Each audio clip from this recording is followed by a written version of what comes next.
Welcome to the Authentic Spiritual Journey, a weekly podcast featuring real and practical spiritual conversations from diverse perspectives here on the Experience of the Soul podcast channel. Today, episode 230, Surviving the Holidays with Difficult Family Members. And now your host, Reverend Cynthia Alice Anderson. Hello and welcome to the Authentic Spiritual Journey. My name is Cynthia Alice Anderson.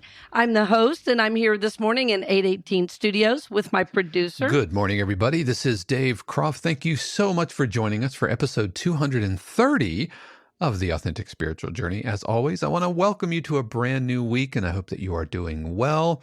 The holidays are quickly approaching. Maybe you feel like it's a nice warm blanket, or maybe it feels like a freight train. I don't know. Either way, it's coming right at you.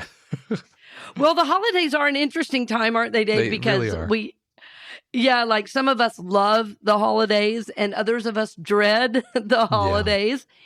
Yeah. And it's a really interesting time because it's supposed to be a time of like joy and cheer and family connection and all that good stuff. And I know you guys really love the holidays at your home. And as I'm saying the holidays, I'm really thinking about Christmas. Mm-hmm. But for me, it's Thanksgiving, Christmas, and New Year all rolled into one. Yeah. With, if you've been listening to the show, we've talked about like the passing of Shannon's dad, and we've just last month crossed the 2-year mark. And we're just now, I think Shannon's just now starting to kind of come out of some of the grief, because now it's not the first time, right? It's not the first Christmas or even the second Christmas. I think this will be, it changes. This will be the third holiday. And so starting to feel a little bit of the joy return. Not that it was dour before, or obviously, but just as grief, as time tempers grief a little bit, it becomes a little bit easier. I've noticed this year feels a little bit lighter than previous. A little bit lighter. That's a great way. Yeah, that's a great way of saying it. And for me too, actually, because my mom passed so close to the same time, and we just passed her 2-year mark as well. Mm-hmm. And it's my mom and I were so close, and we had such a big family at the holidays that there was always a great deal going on. I've been away from the family holidays, though, for a really long time because of my work, largely. Yeah. And I'm going to talk a little bit about that today, about, how do we move into the holidays? So give us our title. It's the longest title I think I've ever had. Yeah, it is Surviving the Holidays with Difficult Family Members. Surviving the Holidays with difficult family members. And I'm sure we can all relate. There's always like someone just sandpapery, whether it's immediate family or extended family, the sandpaper person. Yeah. Well, and that's exactly why I'm doing this. If any of my family are listening, I don't want any of them to say, "Are you talking about me?" because they might think I'm difficult. Well, and that's just it. I wanted to say, first of all, what are your intentions around this holiday season for you and your journey? What are your intentions? If you were in church, I'd say, number one, what are your intentions? Because we are on the show always talking about you can grow, prosper, evolve. That's what we want to help you do. And what's under that, the central idea that resides under that is, I want to become a conscious being. And this is a deep concept. It even at times is a little complex because of the various aspects of your life, this idea touches. And so I'm wanting to just slow it down a little bit and say, okay, what is my intention for my path and my journey this holiday season? What is my intention? And I'm thinking about that with you right now. What is my intention? I have given it a great deal of thought already. Somehow having kids, I think, helps me have specific intentions around celebrating and making things special. But I have a journey in this as well. And part of my development is, for so much of my life, Well, let me start. Let me say it this way. For so much of my life in a large family system, it's really about everybody being happy. And my role was making sure everyone was happy. And I didn't really worry if I was happy or not. So my growth is really thinking about the season this year in a new way, that I really want to enjoy the season. I really want to have time with my family. I want to have time to relax and build a fire and be present. I want to be able to come into this season not frantic. In other words, my shopping is about half done, and we are not in the month of November. Well, we are on the show, but we're recording. Yeah. We're actually recording it in late October, and I don't mind telling you that because this is part of the authentic nature of what we're doing. So we are thinking about and wanting to help you along your journey of the holidays. We want you to have a great holiday season full of love, full of joy, because no matter what your history, you have a right to that. And so when I say we're seeking to become conscious beings, the idea is that we are waking up to the goodness that we are. We are waking up to the fact that we are worthy. We are waking up to the fact that we deserve to have a wonderful experience any day of the week, and most especially, this sacred time of the holiday season. And this might be a new idea for you. So what is your intention this holiday season? While you think about it, I'll take a sip of coffee. Yeah, I think I'm just recalling the breaking point that Shannon and I had, and I can't remember if I've shared this on the show before, but when we lived in Memphis, and we don't have any kids, and so when we lived in Memphis, we would drive, quote unquote, home, Right. I'm glad you said that. To North Carolina, and there was one year where we drove, and it's about 12 hours from where we lived, from Memphis to, the Charlotte area. Right, Charlotte. Mm-hmm. And so there was one year where we drove on the 23rd. Mm-hmm. On the 24th. No, we drove on the 24th. Anyway, we had a Christmas Eve morning. We had a Christmas Eve afternoon. This is all at different family members. We had a Christmas Day morning, lunch, and dinner. And we had a 26th dinner. And that was it. Wow. Because we drove in on the 23rd. We did all of that. And it's not like everybody lived in the same town. Like, we're going to Charlotte. Now we're going to Greensboro, and now to High Point, and now to Albemarle. So we're driving all over. I'm exhausted just hearing it, right? And we just said, no more. And that was the last time that we drove, that we did Christmas, quote unquote, at home. It's like, we're not having a Christmas. We're not enjoying this. We are burning ourselves out. We're spending more time driving. Not to mention that at every single one of these places, you would get stuffed with food, which was great and awesome, and it's in an abundance. Yes, I recognize that. But, if you have Christmas lunch and everyone has turkey and the whole dressing, the whole nine, and then you go to dinner, dressing turkey, the whole nine, and then the next day, dressing turkey, the whole nine, because everybody had their own individual giant Christmas meal. But those, because we didn't have kids, I think it was expected that we would be the super mobile, right? We would just attend everything. Yeah. But our lives got instantly better when we decided that it was too much. It was just too much. And so the next Christmas, we didn't come home for Christmas, and we had just a sweet, and at that point, I think Shannon's folks came out and visited us, and we did a lot. We went around downtown Memphis, went and looked at the lights, and so it was but I hate that it kind of took a tipping point to get to that, but we came to the realization that it stopped becoming about our own traditions. It stopped becoming about taking care of ourselves and trying to manage everybody's expectations. Yes. Yes. Yep. Well, and that's a part of it too, for sure. And as you were talking, I was laughing, reminiscing about the many ways I had to come home at Thanksgiving as a Southerner. You just never miss. Yep. And I remember the first Thanksgiving I missed, and I love my family dearly, but it was the best Thanksgiving I felt like I'd had in a decade. Only because, not because I didn't miss my family, only because I was not fighting, traveling, fighting the mobs in the airport. Because I've always, since I was 18, I've lived away. I've never lived back in Georgia.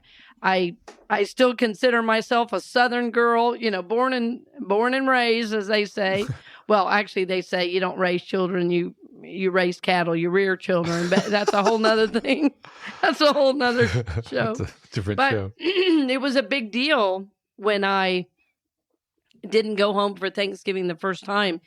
And it was because of a difficult situation with a family member that I felt like I kept putting myself in a situation that was uncomfortable. And not only was it uncomfortable, it felt and was abusive.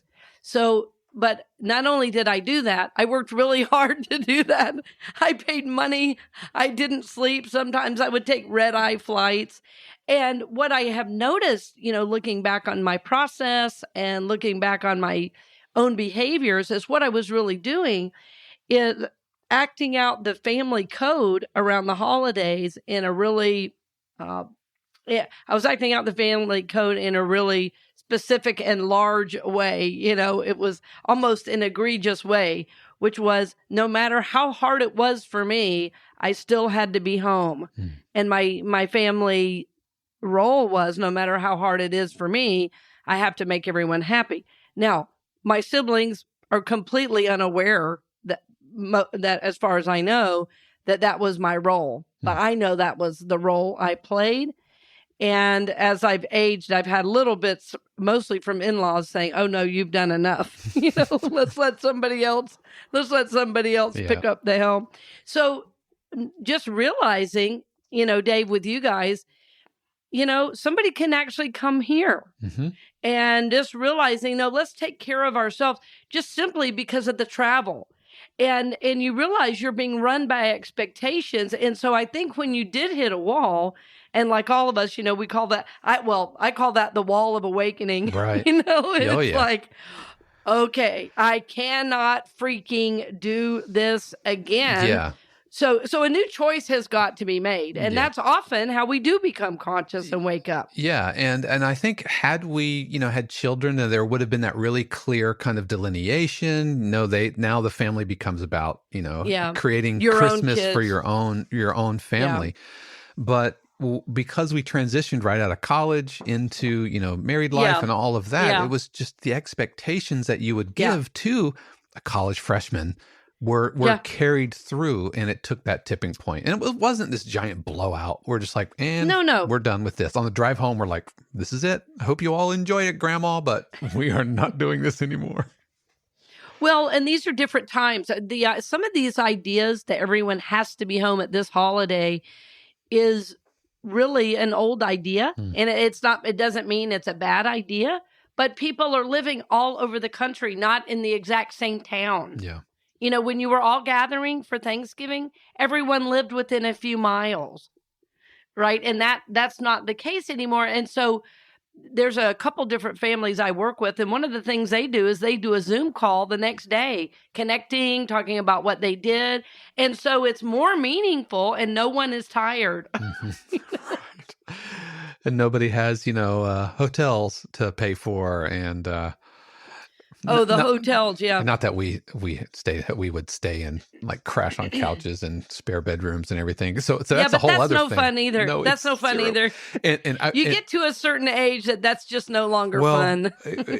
As it turns out, the last year, I think we actually got a hotel, which caused a whole other kerfuffle because why wouldn't you want to stay with us? I'm like, well, because you have pets that stay up and you have like babies that scream. And so we're going to stay in a hotel. Everyone will have a much better time. And so, Well, and so, yeah, part of becoming conscious, we said first, what is your intention in the holidays for this holiday season? And this will air early enough that this will really support your, you're moving into the holidays just the way your soul needs and intends. Part of the strength of your journey now, as you are becoming conscious, is realizing that you don't have to do what the family expects. You don't have to do what the family expects. And for some of us, this is brand new. It's like, what? I don't? What? But they expect it. Right. And I go, yep. And you know what? If they're adults, they'll get over it. One of my mentors from Unity Village years ago said the 5 most powerful words in the Bible are, and it came to pass. And I was like, wait.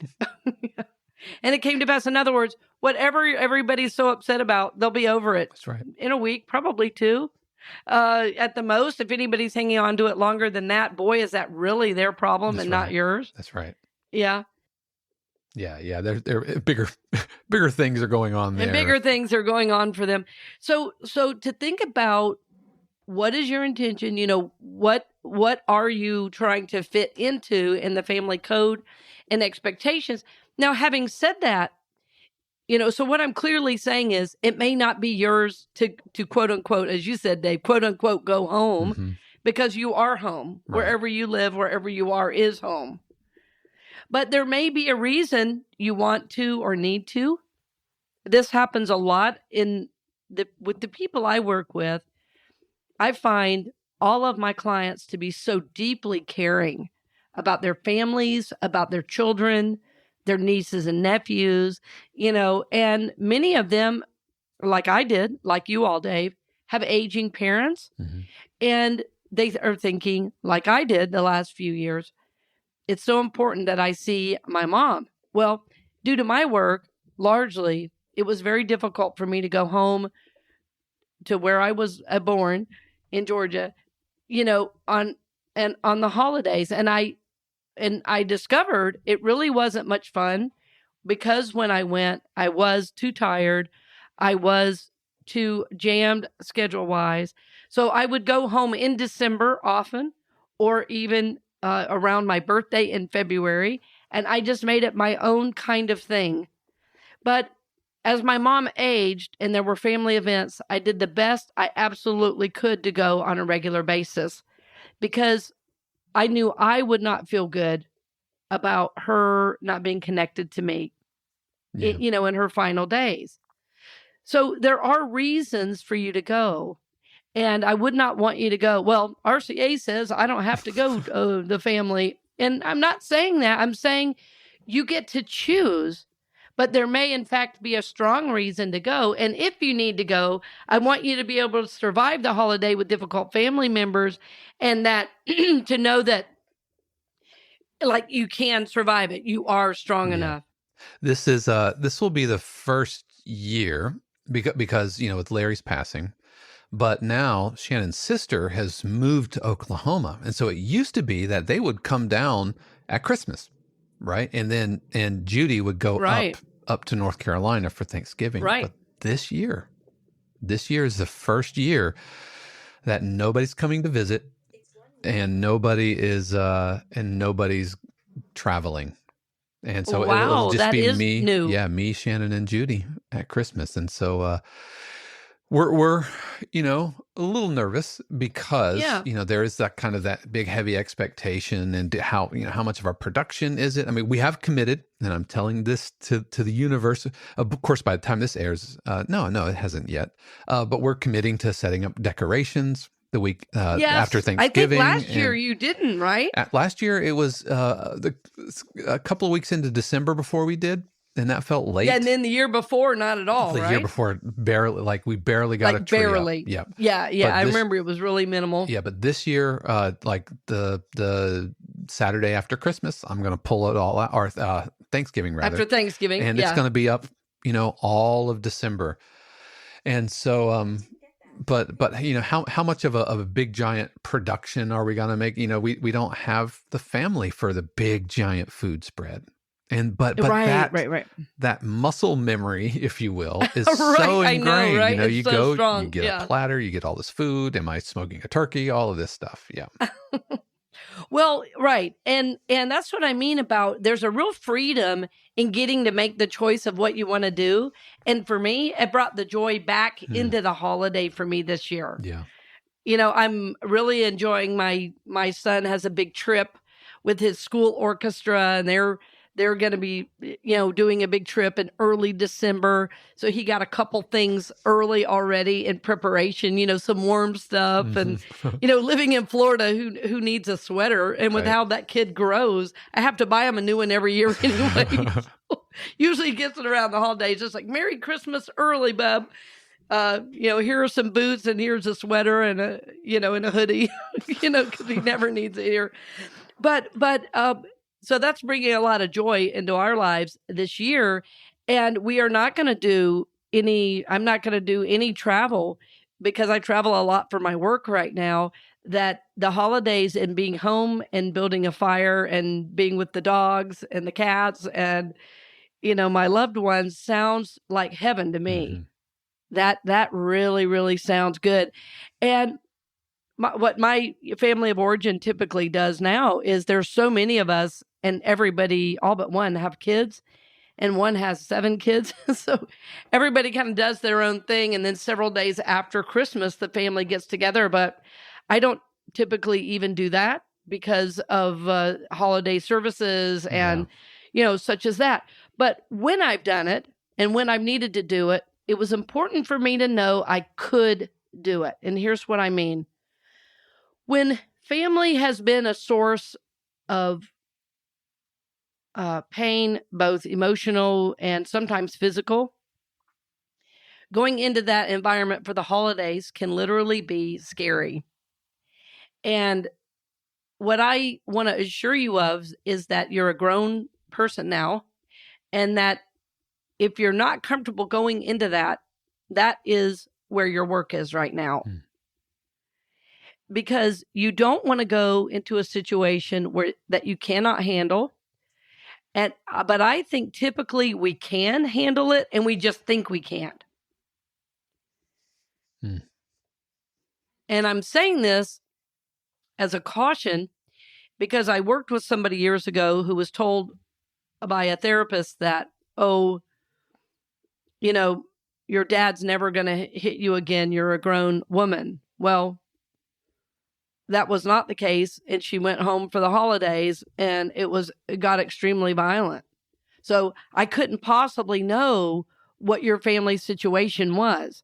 And because I don't know those things, that's where your spiritual discernment piece is going to come in. In my case, I wasn't concerned about being physically assaulted. For me, it was more emotional. You know, the things I had to deal with, most of the people that had harmed me as a child, I wouldn't see, but I almost always saw one person. So I had to kind of arm up emotionally to be ready for that. And so I had some strategies going into that. You know, one of the strategies for dealing with difficult family members at the holidays is just knowing that I'm safe, I'm secure in myself. And I kind of, the way I talk about it is staying in my lane. I just stay in my lane. I'm not up in everybody's business. I know who's a good person for me to talk to or not. And I just stay with that. I don't, quote unquote, avoid. I'm just conscious of staying in my lane with the people I know I'm really comfortable connecting with and really focusing on them and those, you know, and those healthier connections. And if someone who's hurt me in the past speaks to me, you know, I imagine being zipped up in a wetsuit. I don't know if any of you have ever done any scuba diving. I have. Years ago, I learned to scuba dive. And, you know, part of the gear that you wear is a wetsuit and you just zip up. So a lot of times before I go into that home, wherever I might be with family, I will sit in the car for, 30 seconds or a minute, maybe 2. And I'll just imagine zipping up that wetsuit and going, you know what? I'm safe and secure. All is well. So sometimes I have to like get myself ready for that. And what's great about that is that I'm acknowledging that it's difficult, potentially difficult. And I'm also affirming my strength in the midst of that. So it's like, but I'm going to protect myself, right? So as a kid, your family's supposed to protect you. And when they don't, there's this desire to always be protected by them. Well, they're not going to unless they've done a great deal of spiritual growth. If your family was not able to keep you safe as a youngster, they probably don't know how to keep you safe as an adult. And the fact is, as an adult, it's your job anyway. So part of becoming a conscious being is not expecting people to be something they're not, not expecting people to be something they're not capable of being. And I have some wonderful, well-intentioned family members that can just be quite hurtful simply by the way they say things to you. I have family members that are, very well-meaning, but very, very unconscious. So I will limit the amount of time I connect with them, but I'll also know no matter what they say, I'm safe in God. But I'm not going to put myself in a situation that's potentially harmful emotionally, physically, sexually, all those ways that we can be vulnerable. I just won't do it. So think about that in your life. What are you being guided to do this holiday season, and how can you keep yourself safe? Have a strategy in mind. Zip up and protect yourself emotionally, and imagine just that I'm safe in myself. I'm going to just stay in my lane, and I know what's mine to do and where is mine to go and the people that are best for me to talk to. And then if somebody talks to me, I don't want to talk to me. I can suddenly need a walk outside and some fresh air. I can excuse myself and go to the restroom. I can find something to do in the kitchen. All is well. I'm in charge of me. But what we usually do is we go into the old family expectation that they're going to take care of me. And that is like setting yourself up for disappointment. Number one, is setting yourself up for emotional pain and hurt. And there's no reason to do that. So the things that I've learned to say to myself, like I say, before I go in, I like the zipping up. Sometimes if somebody says something, awful or rude or says you look like you've gained weight or, one of those really nice things like that, I just say to in my mind, hold steady. This is not about you. Yep. Hold steady. Hold steady. I've also learned that what anybody says is really only a reflection of what they're saying to themselves. And sometimes I agree. It's really fun to be in that place of power. You look like you've gained weight. I say, I probably do. And I laugh it off. Maybe I have. Who knows? I love chocolate, I'll say. That's right. How blessed am I that I have, enough to eat. Yeah, exactly. So when you can just make light of it, it doesn't have a charge anymore. So that's what I mean about having strategies, taking breaks. Just like, and so you may have different things you say to yourself. Like you might say, oh, this is not about me. Or, you know what? All is well. Or, you know what? I'm good. I'm good. Or, you could tell a friend, call me at 1, make sure I'm okay. I may need to go. Call me with an emergency at 1:00. Whatever you need. And also remember, you don't have to do it if you don't need. It doesn't matter what the family expectation is if you're grown. Would you agree, and is it fair to say that escalating a situation around difficult family members rarely ends well? I'll say never. I'll say never ends well. Yeah, like getting into arguments, even whether it's politics or, clapping back at somebody who makes an inappropriate comment. Yeah. I mean, it's always better just to remove yourself from the situation. I mean, there's no upside to there is no upside. There's no upside to reacting at all. Mm-hmm. And it always, and I talked a lot about this over the years, and I have people push back on this, but there's no strength in a reaction. A response, yes. But a reaction is the lowest form, really, of communication. So if you can hold steady and breathe for a second and just it's like, there's this really old hymn. I can never remember the name of it. There's some line in it, something like, let not evil pass this way by, or let not evil pass this door, something like that.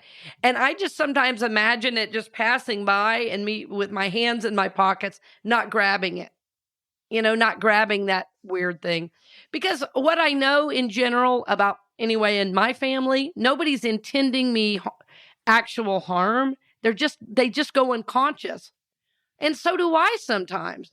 So I'm not just saying they're bad. They're all good-hearted people. Anybody in my family now, the people that have been most hurtful to me, they're either dead or not a part of the family anymore. So I just don't. And even when I had to deal with it again, I use these strategies. So I don't. Part of the reason I even wanted to do this topic, it's funny, I'm saying this at the very end, but one of the reasons I wanted to do this topic is there are probably some great people you want to see, and I don't want you to let one or two people completely keep you from your whole family if that's a meaningful connection for you.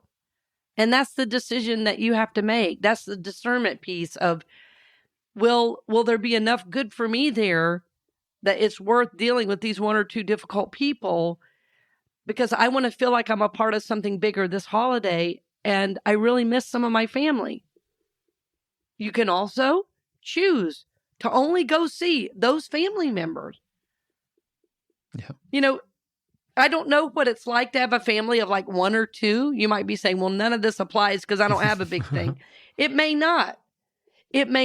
But most of the people I work with have some family situation that they're expected to go into around the holidays. And it can be, there can be a great deal of angst involved. I have had people, believe it or not, call me in crisis from the bathroom at a family event more than once on Thanksgiving and Christmas and New Year's, saying, I am absolutely stuck. I don't know how to get out of this. I feel 7 years old right now. So it happens. Yep. And that's just why I want to bring this up, that you have the power to choose. You are becoming conscious. And if you haven't thought about it yet, really think about, what is my intention this holiday season?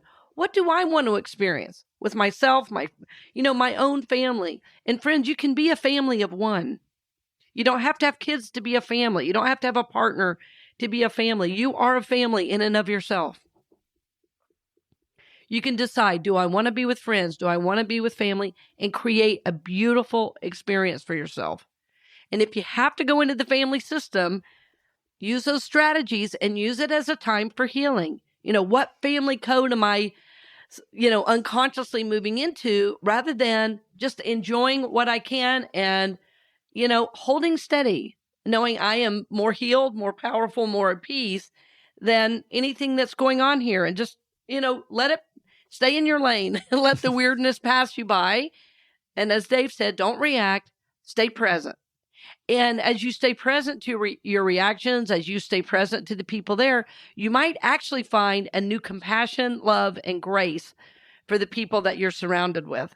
Some of these people, probably helped you when you were 2, 3 years old, and boy, they're doing the best they can. And I've learned that to not expect perfection from those folks, but see them as they are, do the best to see me as I am, and know we're all growing on this journey together. Yep. But friends, I want you to be safe and happy. I want you to be able to manage your emotional state. I also want to encourage you to be discriminating, discerning what is mine to do and how can I have a beautiful experience this holiday, even if I have to see people that it might be a little difficult. You are stronger than that negative situation, and you are capable of having a beautiful holiday season.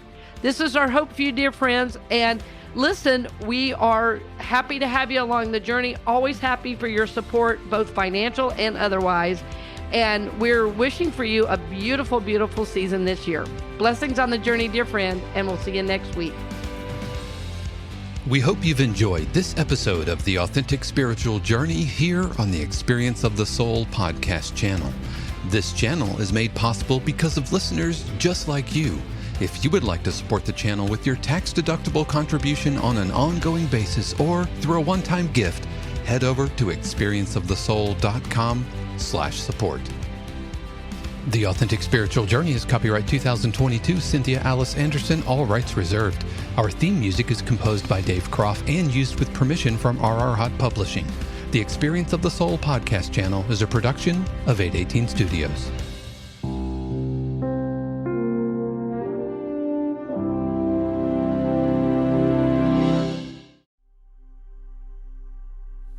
Thank you for listening to the show today, dear friends. I'm always happy to have you along the journey. If you're seeking deeper work, though, I'm going to invite you into one-on-one coaching with me. In my coaching work, I get to glean from my over 30 years of experience of working with individuals and leaders in the community on their spiritual journey. So I have a wealth of information that will help you along the journey, and it will be supportive. It will be supportive of your dreams, goals, and desires, but it will also be confrontive, because I am going to help you confront those limiting patterns and beliefs and help you break through those aspects and move into looking at life in a more holistic way. So even though it will be confrontive and at times even challenging, you will learn to grow, you will learn to prosper, and you will evolve into the person you have always wanted to be. Friends, the answers lie within you, and I am so honored to help empower you to live that truth and that goodness in the world. If you want to learn more about coaching with me, simply go to CynthiaAliceAnderson.com and go to the coaching section for more information. That's CynthiaAliceAnderson.com and go to coaching, and I'll be happy to set up a one-on-one call so we can discuss how I can best support your journey. Thanks again for joining me today, dear friend, and blessings on the journey.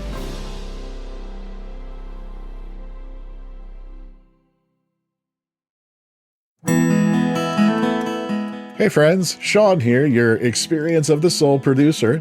I want to take a moment to tell you about something truly exciting.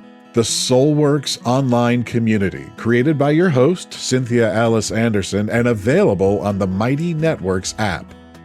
If you're looking for a place where you can explore your spiritual path, connect with others, and grow in a meaningful way, then this is for you. Soulworks is so much more than an online community. It's a safe, inclusive space for spiritual exploration, self-discovery, and personal transformation. Inside the community, you'll find everything from uplifting spiritual studies to soul-centered growth practices, meditations, affirmations, and so much more. It's a space where you'll always be supported and never judged. The best part, membership is free. You'll have access to powerful resources, inspiring content, and a supportive group of like-minded people who are all on their own unique spiritual journeys. And if you're ready to dive deeper, there are premium options available to enhance your experience with a live Monday night talk series and extended, deeper meditations. If you're seeking a place to connect, grow, and nurture your soul, we would love to have you join us in the Soulworks community and see where this journey can take you. Visit my.soulworkscommunity.com today.